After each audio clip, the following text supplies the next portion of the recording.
Y con Luis Garbía, que es quien nos acompaña en este tiempo de análisis. Garbía, profesor Dicader, bienvenido, buenas tardes. Buenas tardes, Rafa.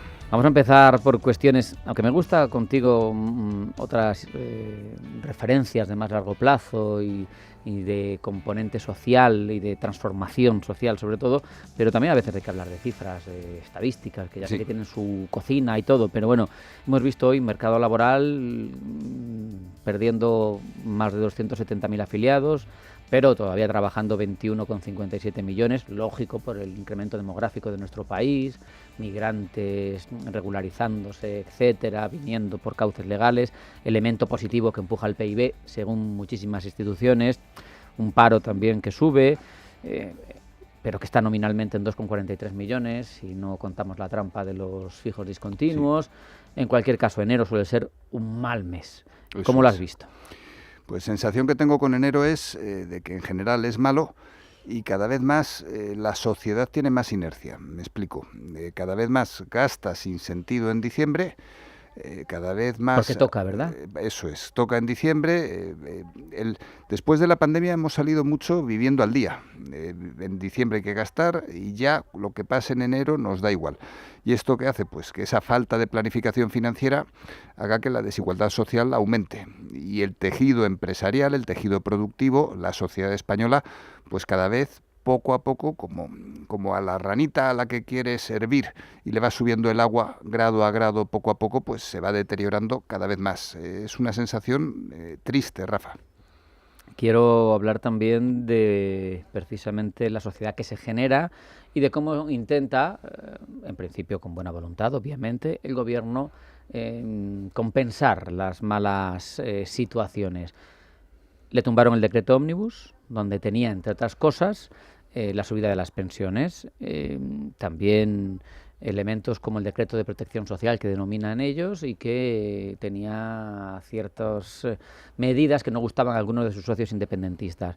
Hoy llevan en el Consejo de Ministros estas medidas desglosadas en dos. Por un lado, el decreto de subida de las pensiones y por otro, el decreto de protección social que se supone, según se está comentando durante la mañana, por ejemplo, tendría una salvedad con el PNV por el que no se impondría la imposibilidad de desahuciar a un alquilado, por ejemplo, cuando el casero tenga una sola vivienda en alquiler. O sea, son pequeñas concesiones que se hacen pues, con Junts, con PNV, con esos votos clave que hay para intentar contentar a todos, en caja de bolillos en cualquier caso. Sí. Al final volvemos a lo mismo. Por un lado avanzamos con la inercia, con una inercia de una situación que se deteriora cada vez más y de forma progresiva. El decreto ómnibus de la semana pasada, antes has hablado de que se le presupone la buena fe. Tiempo le faltó a Pedro Sánchez para justo después de la votación en contra del decreto ómnibus decir que la oposición va en contra de las pensiones y de los pensionistas. Al final a mí la situación de las pensiones me parece suficientemente importante y que nos afecta en la salud mental de todos, los que ya vamos siendo mayores, los que ya estaban jubilados. Yo creo que habría que sacarlo desde un punto de vista ético del discurso político. Los pactos de Toledo, o sea, deberíamos de dejar de enfadar a la gente. Dicho lo cual, la huida hacia adelante, pues lo de los trenes, el mantenimiento, las amigas de Ábalos, primero, luego Cerdán, que han ido contratando desde Adif. O sea, estamos en un proceso de huida hacia adelante que yo tengo la sensación de que si podemos, o sea, si desde el gobierno pueden desviar la atención del personal, pues no lo van a evitar. Luego, el ómnibus se ha desgajado, como bien has comentado, en dos decretos, que no dejan de ser más que dos colecciones de parches, en el caso de las pensiones, que se pone a la ley del 2011, que la de Zapatero aquella, que hace que el año que viene nos jubilemos con 67 años, luego la de Escrivá de 2021, que lo que hace es fomentar que la gente se jubile más tarde y castigar a los que se jubilan anticipadamente. O sea, vamos poniendo parches y más parches, por un lado desde el gobierno, pero que si fuera un gobierno de otro color tendrían que poner los mismos parches. Se van poniendo parches que perjudican a los pensionistas, hacen que esto de la jubilación sea cada vez más complicado y se pague menos, y al mismo tiempo se lanzan mensajes de apoyo a los jubilados y nosotros les queremos y no os preocupéis, 6,4 millones de jubilados que podéis seguir votando 9 milloncitos, ¿eh? 9 milloncitos. No, 9 millones pensionistas, claro. 6,4 jubilados. ¿Solo? Claro, o sea, hay pensiones de diferentes colores y 10 y pico millones de pensiones en total. Sí, esa cifra la tenía clara, pero... O sea, jubilados son 6,4. Me parecen pocos 6 millones de jubilados. Jubilados cobrando pensión de jubilación.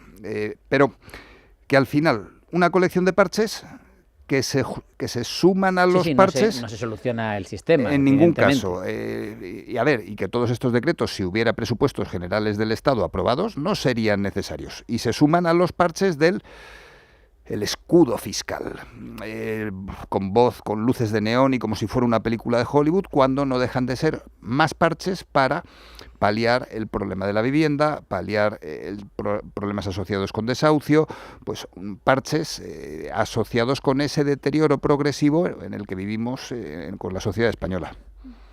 Ya soy yo suficientemente cenizo, así que voy en positivo. O bueno, no sé si es positivo, pero...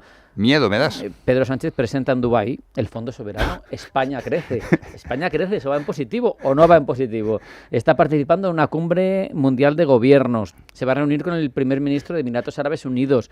El petrodólar le está quemando a los jeques en las manos porque saben que se va a acabar algún día y quieren diversificar inversiones. Bueno, no estaría mal, ¿no? He caído... como si fuera nuevo, ya después de 7 años que llevamos juntos todas las semanas, qué sonrisa, el que nos esté escuchando, Rafa ahora tiene una sonrisa de satisfacción absoluta. Vamos con alegría, el Fondo Soberano Español.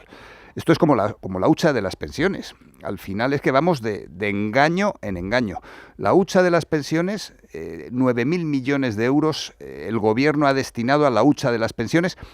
O sea, esto es equivalente, Rafa. Yo cada año te estoy dando, multiplícalo por miles de millones, pero te estoy dando, cada mes te estoy dando 40 euros cada año, o sea, 40.000 millones de euros, o si hacemos también no contributivas, 70.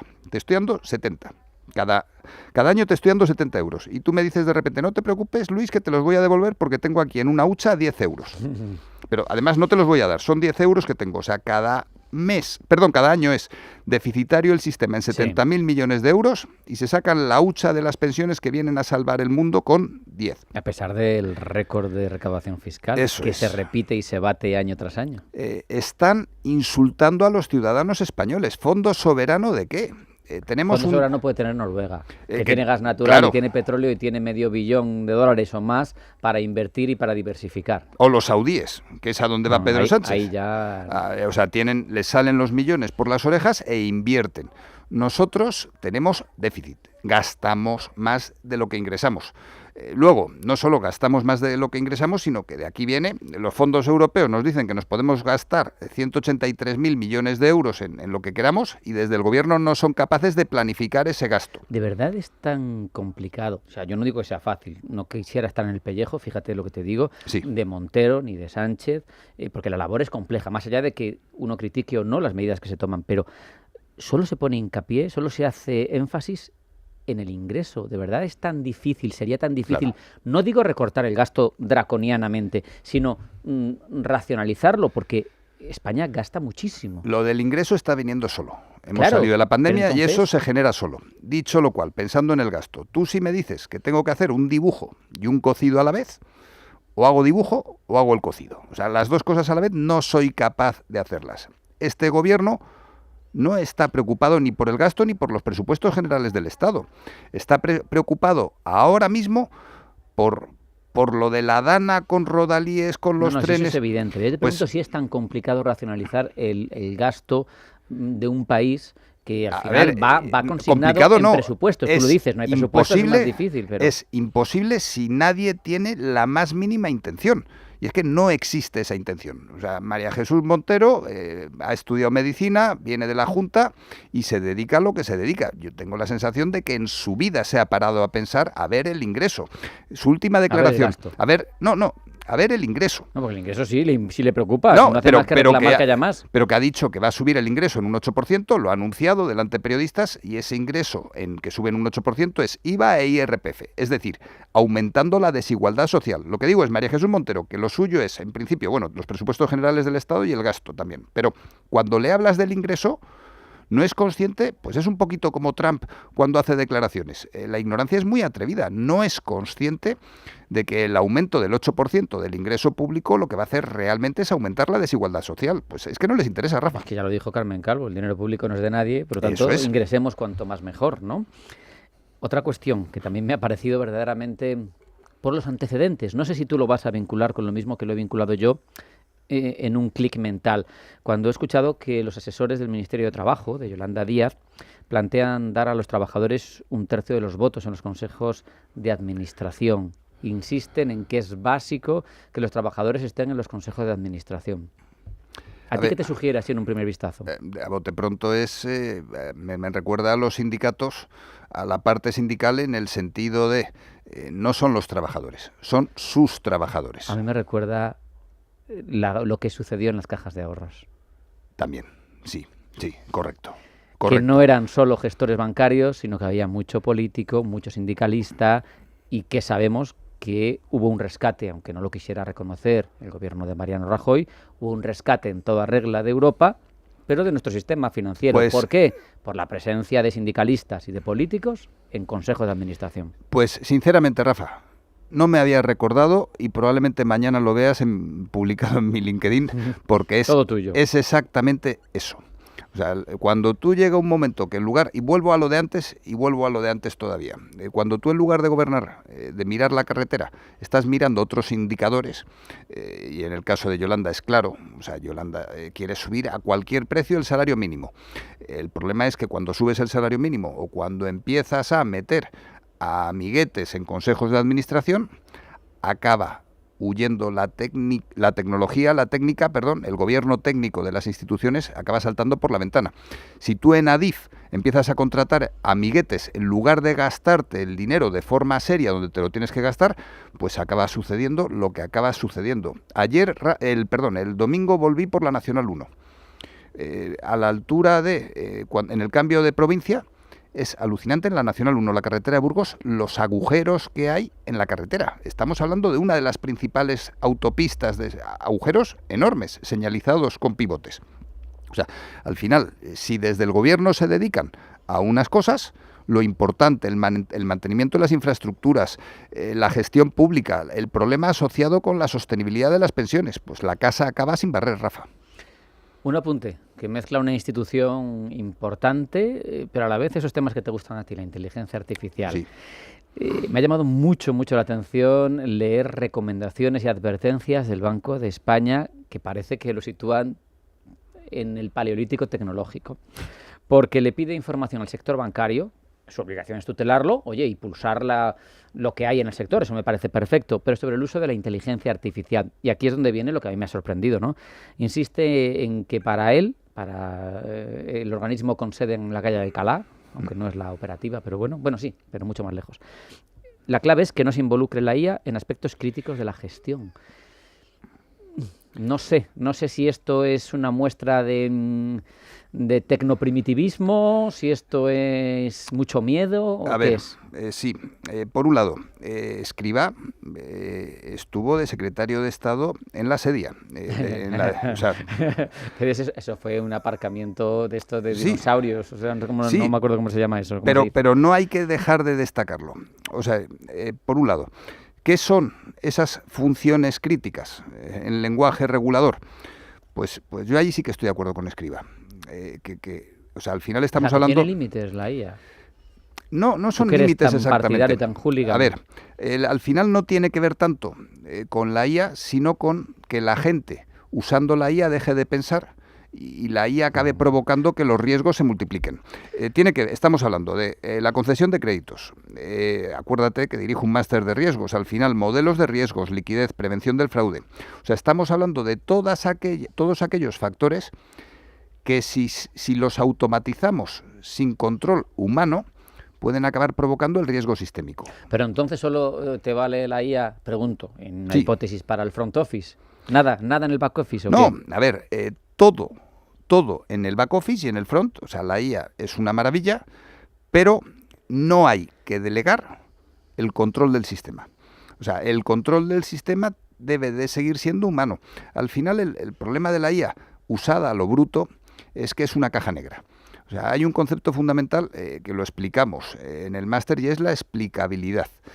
¿Qué es la explicabilidad? No es entender el algoritmo que está detrás, porque eso no se puede entender, eso es una caja negra. Es que las decisiones que tome la IA seamos humanos capaces de entenderlas y explicarlas desde el punto de vista humano. Es decir, tú calculas el riesgo el riesgo asociado con una cartera de clientes.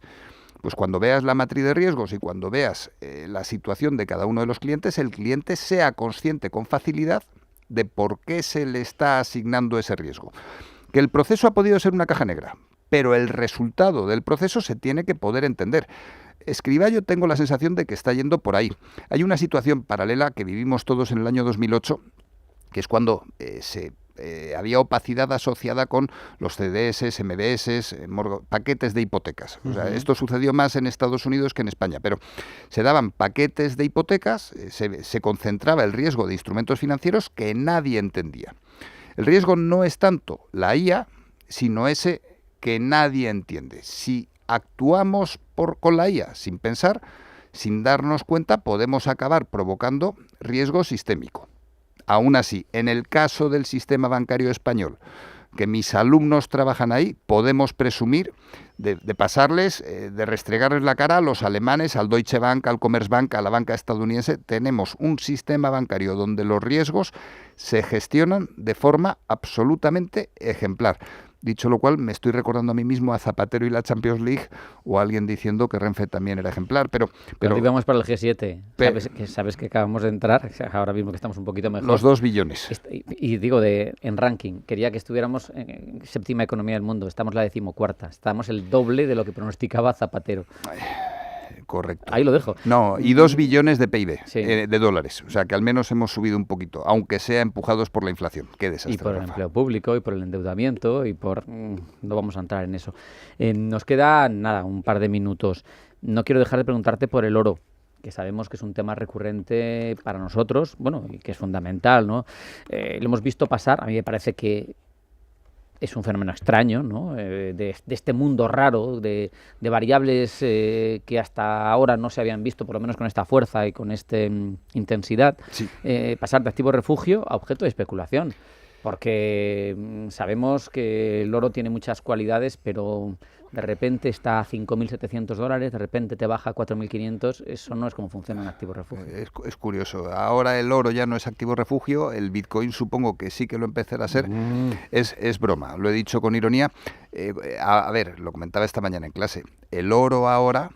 El que entre en oro ahora está entrando con el FOMO, que diría la gente. No me quiero perder nada. Eso es, el miedo de perderte algo, entras y efectivamente al final se empieza comprando como activo refugio. Empezamos a decir en los medios de comunicación que el oro sube, que el oro. Hay gente interesada que lanza ese mensaje, que realimenta el mensaje, y lo que estamos viendo es, lo siento por usar terminología anglosajona, el hype, el calentón, que se vive también con las criptos. Si es que al final el Internet, la información fluye no solo para el Bitcoin, sino para cualquier tipo de instrumento.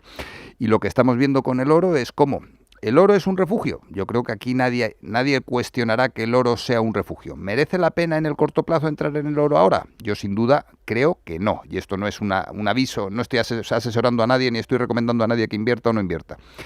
Dicho lo cual, en paralelo, lo mismo con el Bitcoin. ¿El Bitcoin es un refugio? Pues ahora mismo empieza a comportarse como tal, después de las locuras que hemos estado viviendo estos años, pero estamos en un nuevo escenario digital, tecnológico, informativo, con la inteligencia artificial haciendo todo cada vez más complejo, donde tenemos que redefinir todo, tanto el oro como el Bitcoin. Y como la política de la FED se nos ha quedado fuera, no podemos tocar, pero Wars, un halcón que viene... en principio para bajar tipos, que es contrario a sus principios, y eso va a generar inflación, que viene para sostener un dólar débil, que es lo que quiere la Casa Blanca, y eso va a generar inflación, que va a permitir exportación, pero va a hacer las importaciones más caras.